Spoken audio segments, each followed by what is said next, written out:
Good day everyone! Today we are going to discuss the Module 4, Applications of Business Analytics.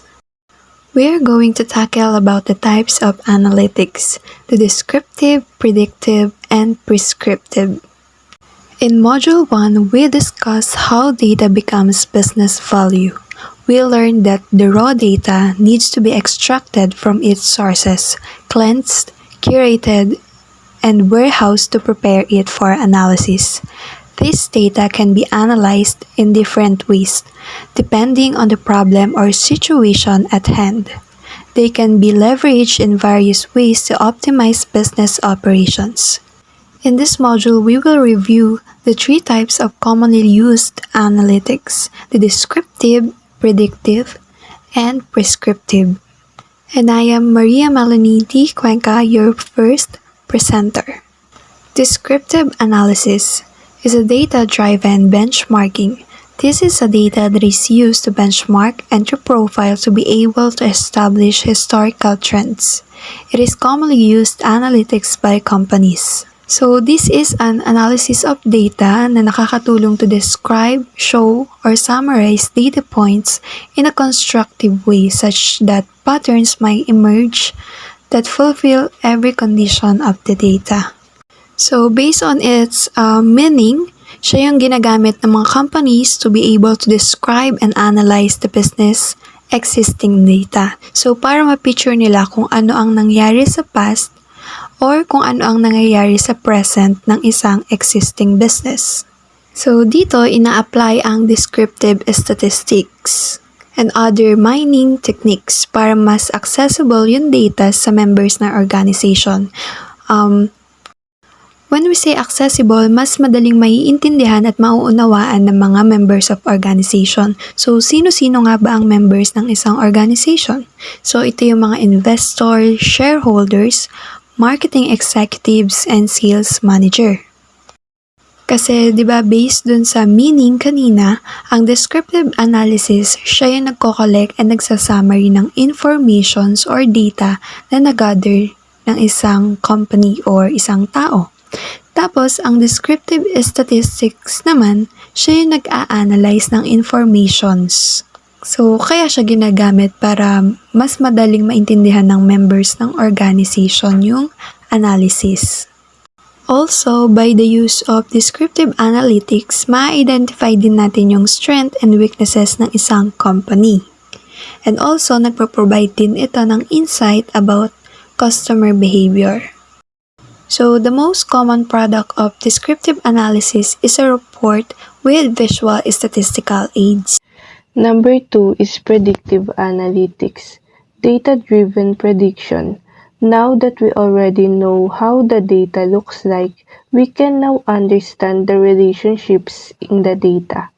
Once we know the relationships inside the data, we can make predictions and forecasts by feeding new data into the predictive model. Predictive analytics. So, sinasagot nito yung question na what will happen next. Ito yung type ng analytics kung saan gumagamit ng past or ng historical data. And yung past data na yon is ina-analyze siya to create estimates to what will happen next. Ginagamitan din ito ng statistical, modeling, artificial intelligence, and machine learning techniques to create prediction about the future or to suggest actions to take for optimal outcomes. Ang result ng predictive analytics is not always accurate. Hindi niya sasabihin exactly what will happen, but it will tell you what might happen in the future. Sa business, ginagamitan ng predictive models para mas maintindihan yung mga future behavior and makagawa ng decisions based on actual data rather than the gut feelings.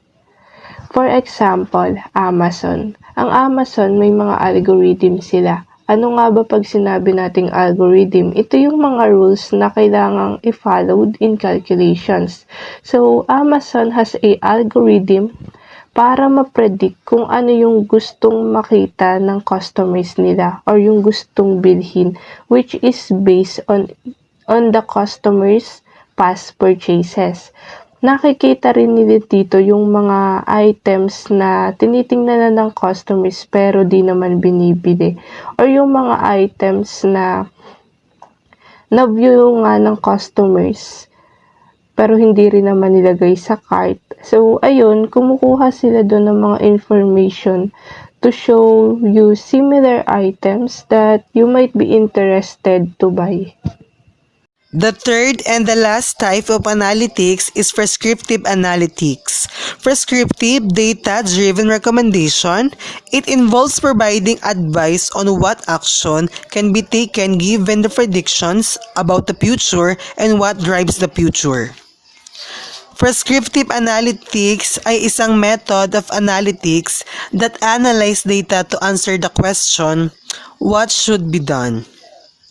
So this type of analytics ay naglalarawan sa pamamagitan ng mga techniques such as graph analysis, simulation, complex, event processing, neural networks, recommendation engines, heuristics, and machine learning. This is the most difficult level to achieve, kung saan ang prescriptive analytics ay nagagather or nangangalap ng data mula sa iba't ibang description at predictive na mapagkukunan para sa mga modelo nito. At beside this prescriptive analytics, masusukat nito ang mga epekto ng isang desisyon batay sa iba't ibang posibleng mga sitwasyon in the future. The example of predictive analytics is Google's self-driving car, Waymo. This vehicle makes millions of calculations on every trip na makakatulong sa isang sasakyan na mag-decide kung when and where to turn, whether to slow down or speed up, and when to change lanes. The same decisions as human driver makes behind the wheels. So, balikan natin yung tatlong types of analytics, kung saan yung una, descriptive analytics, tells you what happened in the past. Predictive analytics predicts what is most likely to happen in the future. And prescriptive analytics naman is to recommend actions you can take to affect those outcomes. Business analytics is the process by which businesses use statistical method and technologies for analyzing data in order to gain insight and improve their strategic decision making. There are three types of analytics that businesses use to derive their decision making: descriptive analytic, predictive analytic, and prescriptive analytic. What is the purpose? Descriptive analytics is to benchmarking and to profile data to make sense of historical trends, meaning descriptive analytics is analysis of historical data using two key methods: data aggregation and data mining, which are used to uncover trends and patterns.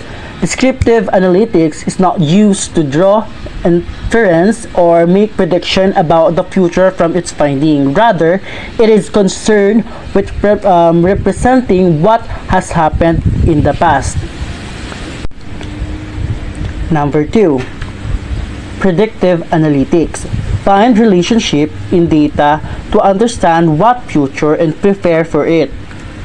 Predictive analytics is more advanced method of data analysis that uses probabilities to make assessment of what could happen in the future.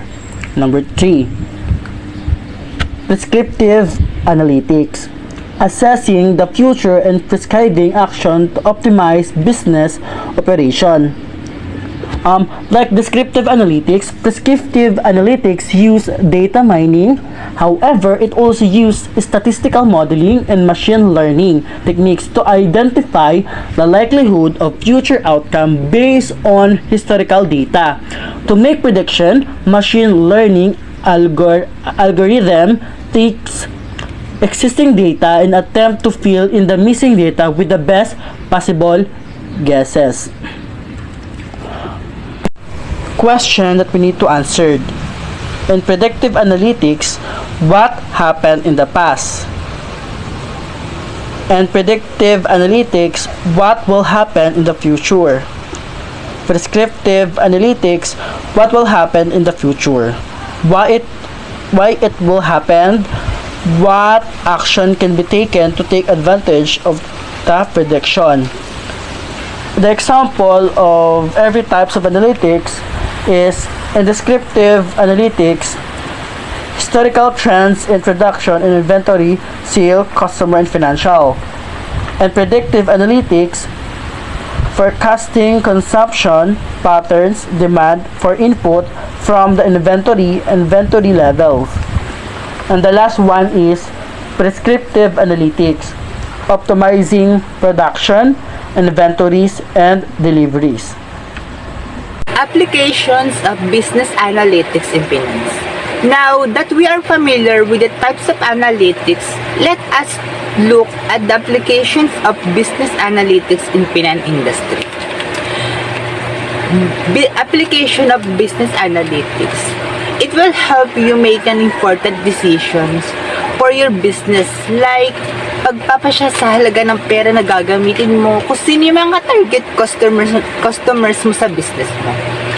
You can use business analytics to start a new business, grow your business, analyze the current trends, and create business strategies.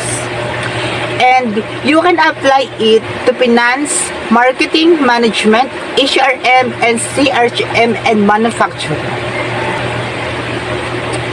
An example of descriptive analysis in finance is using analytics in reporting financial results from gathering financial inputs from different sources, cleansing it to reporting.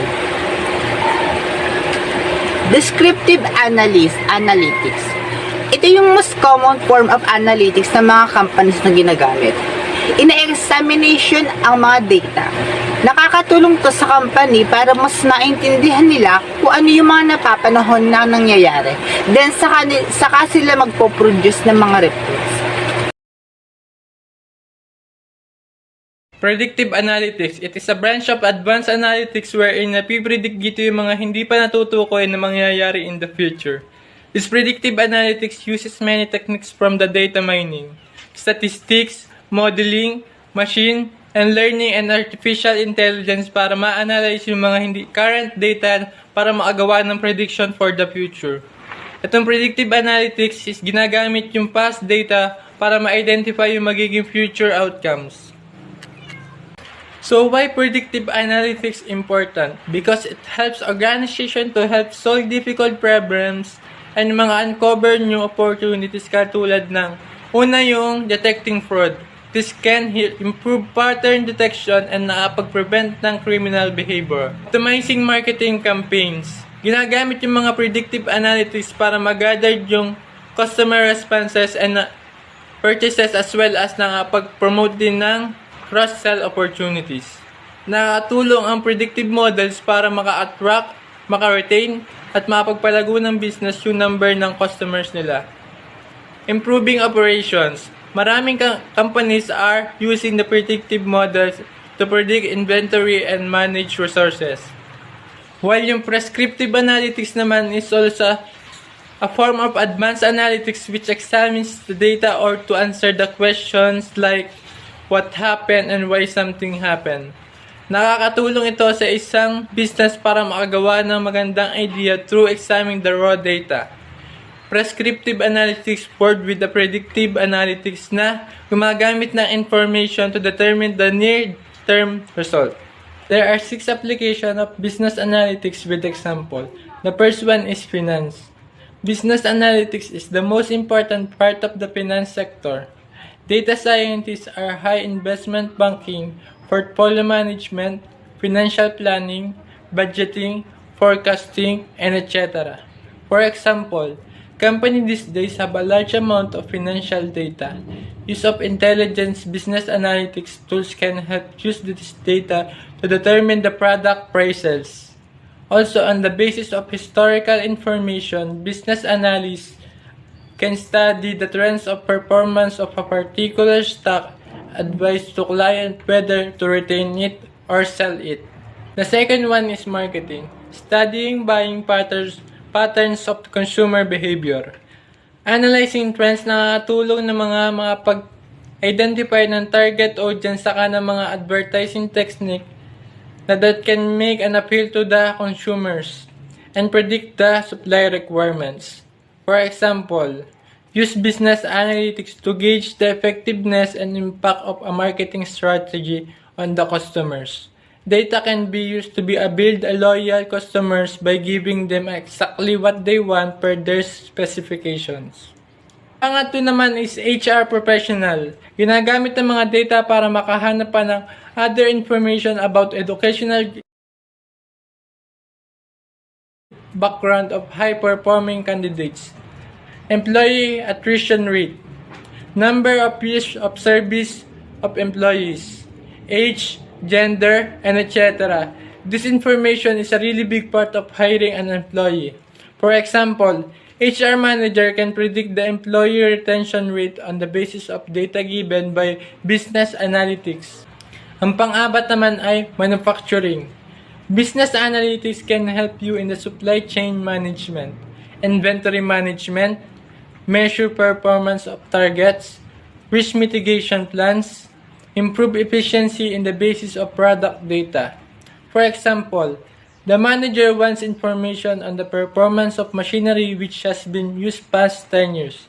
The historical data will help evaluate the performance of machinery and decide whether cost of maintaining the machine will exceed the cost of buying new machinery. Panglima naman ay credit card companies.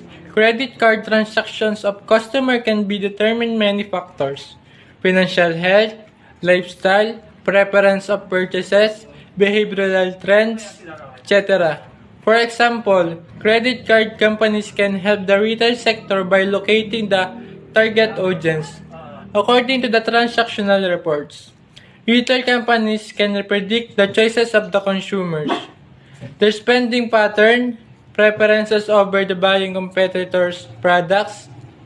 These historicals as well as real-time information help them direct their marketing strategies in such a way that it hits dart and reaches the right audience.